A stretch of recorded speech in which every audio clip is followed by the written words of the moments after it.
BJP ರಾಜ್ಯಾಧ್ಯಕ್ಷ BS Yediyurappa ಇಂದು ಮಧ್ಯಾಹ್ನ ದೆಹಲಿಗೆ ತೆರಳಲಿದ್ದಾರೆ. ಲೋಕಸಭಾ ಚುನಾವಣೆ ಹಿನ್ನೆಲೆಯಲ್ಲಿ ಜನವರಿ 11ಕ್ಕೆ ಬಿಜೆಪಿ ರಾಷ್ಟ್ರೀಯ ಕಾರ್ಯಕಾರಿಣಿ ಸಭೆ ನಿಗದಿಯಾಗಿದ್ದು, ನರೇಂದ್ರ ಮೋದಿ ಮತ್ತು ಅಮಿತ್ ಶಾ ನೇತೃತ್ವದಲ್ಲಿ ನಡೆಯಲಿರುವ ರಾಷ್ಟ್ರೀಯ ಕಾರ್ಯಕಾರಿಣಿ ಸಭೆಯಲ್ಲಿ ಬಿಎಸ್ವೈ ಭಾಗವಹಿಸಲಿದ್ದಾರೆ. ಸಭೆಗೆ ರಾಜ್ಯದ ಎಲ್ಲ ಬಿಜೆಪಿ ಶಾಸಕರು, ಸಂಸದರು ಹಾಗೂ ವಿಧಾನ ಪರಿಷತ್ ಸದಸ್ಯರಿಗೆ ಆಹ್ವಾನ ನೀಡಲಾಗಿದೆ.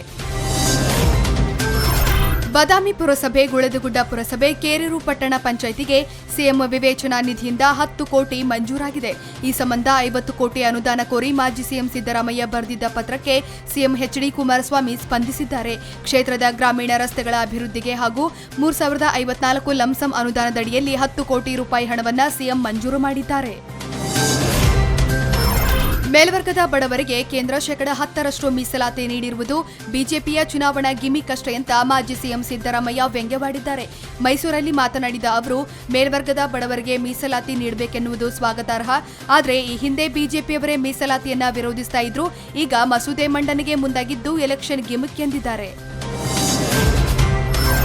ನಿನ್ನೆ ದೆಹಲಿಯಿಂದ ಸೊಲ್ಲಾಪುರಕ್ಕೆ ತೆರಳಲು ಬೀದರ್ ವಾಯುಪಡೆ ವಿಮಾನ ನಿಲ್ದಾಣದಲ್ಲಿ ಬಂದಿಳಿದಿದ್ದ ನರೇಂದ್ರ ಮೋದಿ, ಮಾಜಿ ಪ್ರಧಾನಿ ಎಚ್ಡಿ ದೇವೇಗೌಡರು ಹಾಗೂ ಎಚ್ಡಿಕೆಯ ಯೋಗಕ್ಷೇಮ ವಿಚಾರಿಸಿದ್ದು ಇದೀಗ ಸಖತ್ ವೈರಲ್ ಆಗ್ತಾ ಇದೆ.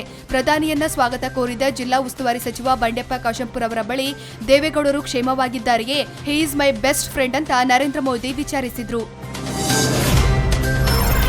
ಮಾರುಕಟ್ಟೆಯಲ್ಲಿ ಟೊಮೆಟೊ ಬೆಲೆ ಇಂದು ದಿಢೀರ್ ಏರಿಕೆ ಕಂಡಿದೆ. 2 ದಿನಗಳ ಹಿಂದೆ 25 ರೂಪಾಯಿ ಇದ್ದ ಟೊಮೆಟೊ ಬೆಲೆ ಏಕ್ದಮ್ 60 ರೂಪಾಯಿಯಿಂದ 70 ರೂಪಾಯಿವರೆಗೆ ಏರಿಕೆಯಾಗಿದೆ. ತೀವ್ರ ಚಳಿಯಿಂದಾಗಿ ಟೊಮೆಟೊ ಕಾಯಿ ಕಟ್ಟದಿರುವುದೇ ಈ ಬೆಲೆ ಏರಿಕೆಗೆ ಕಾರಣ ಎನ್ನಲಾಗ್ತಾ ಇದೆ. ಇನ್ನು ಇದರಿಂದ ಗ್ರಾಹಕರಿಗೆ ಟೊಮೆಟೊ ಹೊರೆಯಾಗಿದ್ರೆ ಬೆಳೆಗಾರರಿಗೆ ಬಂಪರ್ ಲಾಭ ಸಿಗುವಂತಾಗಿದೆ. 40 ವರ್ಷದೊಳಗಿನ 2 ಮಹಿಳೆಯರು ಶಬರಿಮಲೆ ದೇಗುಲ ಪ್ರವೇಶಿಸಿದ ಬೆನ್ನಲ್ಲೇ ಇದೀಗ 36 ವರ್ಷದ ಮತ್ತೊಬ್ಬ ಮಹಿಳೆ ದೇಗುಲ ಪ್ರವೇಶಿಸಿರುವುದಾಗಿ ಹೇಳಿಕೊಂಡಿದ್ದಾರೆ.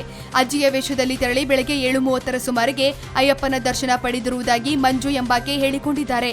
ಅಲ್ಲದೆ ತಾವು ದೇಗುಲ ಪ್ರವೇಶಿಸಿರುವ ವಿಡಿಯೋವನ್ನ ಸಾಮಾಜಿಕ ಜಾಲತಾಣದಲ್ಲಿ ಅಪ್ಲೋಡ್ ಮಾಡಿದ್ದಾರೆ.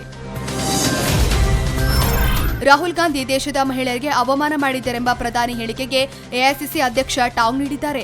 ಮಹಿಳೆಯರಿಗೆ ಗೌರವ ನೀಡುವುದು ತಮ್ಮ ಮನೆಯಿಂದಲೇ ಆರಂಭವಾಗಬೇಕು ಎಂದು ಟ್ವಿಟರ್ನಲ್ಲಿ ಮೋದಿಗೆ ಚಾಟಿ ಬೀಸಿದ್ದಾರೆ. ಅಲ್ಲದೆ ನಡುಕ ನಿಲ್ಲಿಸಿ ಪೌರುಷ ತೋರಿಸಿ ನನ್ನ ಪ್ರಶ್ನೆಗೆ ಉತ್ತರಿಸಿ, ಏರ್ಫೋರ್ಸ್ ಹಾಗೂ ಡಿಫೆನ್ಸ್ ಸಚಿವಾಲಯ ರಫೇಲ್ ಒಪ್ಪಂದಕ್ಕೆ ಅಡ್ಡಗಾಲು ಹಾಕಿದ್ದು ನಿಜವೇ ಎಂದು ಪ್ರಶ್ನಿಸಿದ್ದಾರೆ. ಎಂದು ಸಿನಿ ರಸಿಕರಿಗೆ ಡಬಲ್ ಧಮಾಕ. ಒಂದೆಡೆ ರಜನಿಕಾಂತ್ ಅಭಿನಯದ ಬಹುನಿರೀಕ್ಷಿತ ಚಿತ್ರ ಪೇಟ ತೆರೆ ಕಂಡ್ರೆ, ಇನ್ನೊಂದೆಡೆ ತಲಾ ಅಜಿತ್ ಅಭಿನಯದ ವಿಶ್ವಾಸಂ ಚಿತ್ರ ಕೂಡ ದೇಶಾದ್ಯಂತ ತೆರೆ ಕಂಡಿದೆ.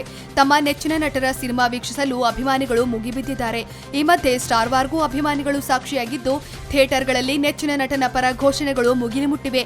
ಇನ್ನು 2 ಸಿನಿಮಾಗಳು ಭರ್ಜರಿ ಕಲೆಕ್ಷನ್ನ ಮುನ್ಸೂಚನೆ ನೀಡಿವೆ. ಶಾರುಖ್ ಖಾನ್ ನಟನೆಯ ಝೀರೋ ಚಿತ್ರ 2018ರಲ್ಲಿ ತೆರೆಕಂಡು ಅತಿ ಹೆಚ್ಚು ಕಲೆಕ್ಷನ್ ಮಾಡಿರುವ ಚಿತ್ರಗಳ ಪಟ್ಟಿಯಲ್ಲಿ 10ನೇ ಸ್ಥಾನ ಪಡೆದಿದೆ. ಈ ವರ್ಷ ತೆರೆಕಂಡ ಸಂಜಯ್ ದತ್ ಜೀವನಾಧಾರಿತ ಚಿತ್ರ ಸಂಜು ಅತಿ ಹೆಚ್ಚು ಗಳಿಕೆ ಕಂಡಿದ್ದು ಒಟ್ಟಾರೆ 578 ಕೋಟಿ ಕಲೆಕ್ಷನ್ ಮಾಡಿದೆ. ಇನ್ನು ಝೀರೋ ಚಿತ್ರ ಈವರೆಗೆ 178 ಕೋಟಿ ಕಲೆಕ್ಷನ್ ಮಾಡಿದ್ದು 10ನೇ ಸ್ಥಾನ ಪಡೆದಿದೆ. ನಟ ನಿರ್ಮಾಪಕರ ಮೇಲೆ ಐಟಿ ದಾಳಿ ಪ್ರಕರಣಕ್ಕೆ ಸಂಬಂಧಪಟ್ಟಂತೆ ಇಂದು ನಟ ಯಶ್ ಐಟಿ ಅಧಿಕಾರಿಗಳ ಎದುರು ವಿಚಾರಣೆಗೆ ಹಾಜರಾಗುವ ಸಾಧ್ಯತೆ ಇದೆ.